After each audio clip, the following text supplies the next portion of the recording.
Hello my dear friends, and welcome to my channel. My name is Barbara, and today we're going to be looking at Neptune conjunct Mars in Synastry. So this video is for you if you have this particular conjunction taking place between your natal chart and another person's natal chart. If you're a cross watcher, welcome as well. Mars in our natal charts deals with our aggression, how we go about getting things, the passion energy within. It's also the sexual energy within. It can also be how we handle conflict. It's that drive. It's basically what motivates us and gets us going. Mars energy always wants to go. Neptune energy in our natal charts basically signifies the illusions, the delusions. It's the unseen realms. It's all things that we don't necessarily see. It's things that we might think we see or we see through a rose-colored lens.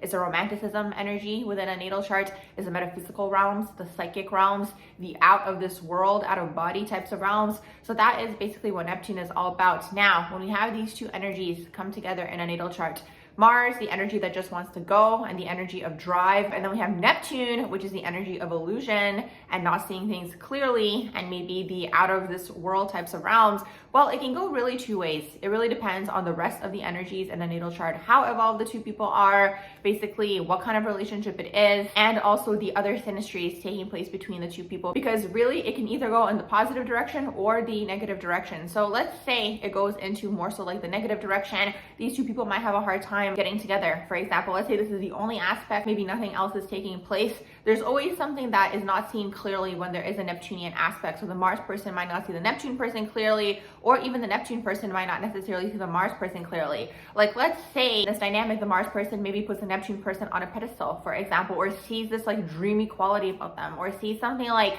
out of worldly within them, like something that they can't really pinpoint. It could be this. Or let's say if we are still talking about the negative aspect of this, maybe the Neptune person, because they see things through a rose-colored lens, maybe the Mars person is really aggressive, for example, and the Neptune person doesn't see this quality about them, or maybe there is an energy vampire situation going on. Obviously, it's not going to manifest like this for everybody. I'm kind of just giving you guys the different examples so you guys can see how this energy could play out. So that's kind of like more so in the shadow sense, you know, the two people might not see each other clearly. There could be an illusion. There could be a lot of like Mars person wants to go, wants to get things started. Neptune person is off in the ethers, or it's like the two people might not have an easy time, let's say even getting together, for example, because it's like the Mars person maybe wants to, let's say, pursue the Neptune person, for example, but they might not think that the Neptune person is interested because that Neptunian energy is not really present in a way, if you think about it. Like, it's out of body, the energy, whereas Mars is very much in body, if you think about it. It's like that first house energy, the Mars, the Aries energy within. Obviously, the sign in here is going to play out differently for different people as well. But overall, Mars is very earthly in the sense because it's like it wants to go, it wants to get things done.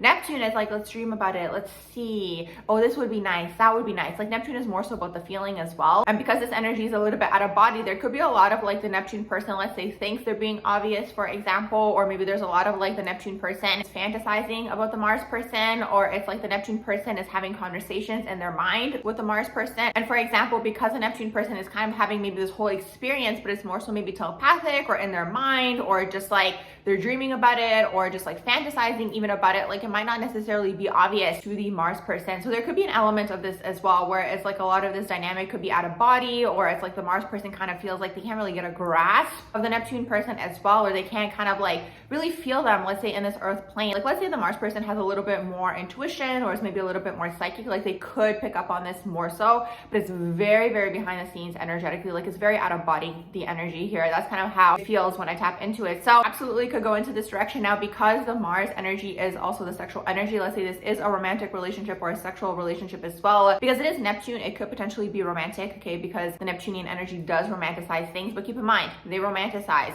So maybe the Neptune person romanticizes this dynamic more than what it actually is. So the Neptune person in this dynamic is going to have to spend a little bit more time grounding and getting down into the physical plane and into the physical reality to really see the dynamic for what it is. But with that being said, because it does have this like dreamy aspect to it, like the Mars person could have a lot of fantasies, let's say, about the Neptune person. Now, let's say these two people do get together and we're looking at it from a positive lens as well. So in the positive sense, it's like maybe a lot of these illusions or like dreams or things that the Neptunian person fantasizes about, Mars puts into action.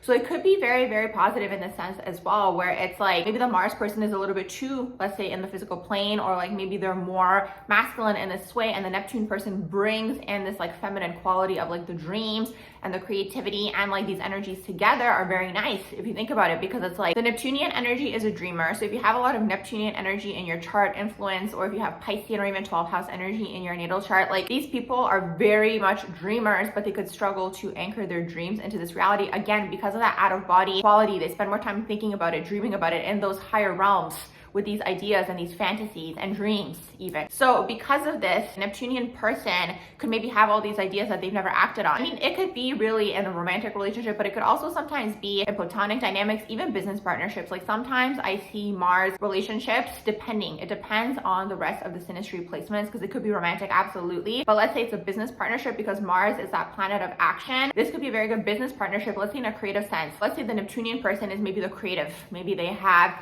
musical ideas or talent, or maybe they have film types of ideas or painting, like anything in the creativity realm. The Mars person is going to be good at taking the ideas and acting on them. So it could be very positive in the sense, absolutely. Now this could go into the shadow once again, because it's like, it depends what's going on. Like if this is a fully Neptunian relationship, like there could be some delusions, like let's say it goes into the shadow sense, like there could be delusions that the Mars person feeds into the Neptunian person and also acts on them in this physical reality. Like let's say the Neptunian person has any sort of like intense idea that's like out of this world, for example, but let's say it's in a shadow sense, like the Mars person, depending where they're at, really it depends where the Mars person is at and what's going on in their natal chart. But like let's say maybe they're a little bit more Neptunian, they're gonna be like, yeah, like let's do it, let's like act on this. So it depends which direction the energies go in. But any sort of Neptunian influence, there's always going to be a dreamy vibe here, not seeing something clearly, not seeing the other person clearly, maybe not seeing the situation clearly or for what it is, or like kind of putting or projecting a dream maybe onto a person or onto the situation of what you want that situation to be, kind of being more so in the ethers.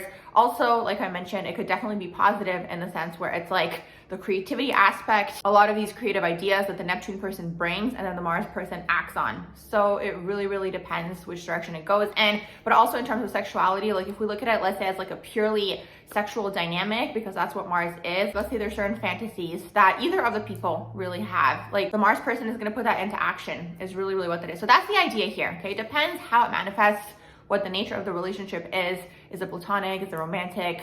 Is it a business relationship? Is it just purely sexual? Like it really depends. It really depends what type of dynamic it is. But the idea here is Neptune has dreams and the Mars person will act on these dreams if these two people are able to get together, okay? Because in the beginning stages, like let's say this is the only aspect, there could be a lot of like trying to see like what's going on. Maybe there isn't a lot of communication. That's another thing too. It depends how evolved in terms of communication two people are as well, how well people know themselves. That's the whole thing with the Synastry placements, because it can mean one thing, but you can be super evolved and you know, it could be something, let's say, really positive. I feel like when people are evolved and self-aware, the dynamic always goes into the positive sense versus the shadow negative sense. So this is my quick little video on Mars conjunct Neptune in Synastry. I do hope you guys enjoyed this video. If you did, please do like, share, and subscribe. And I hope you all have a beautiful rest of the day.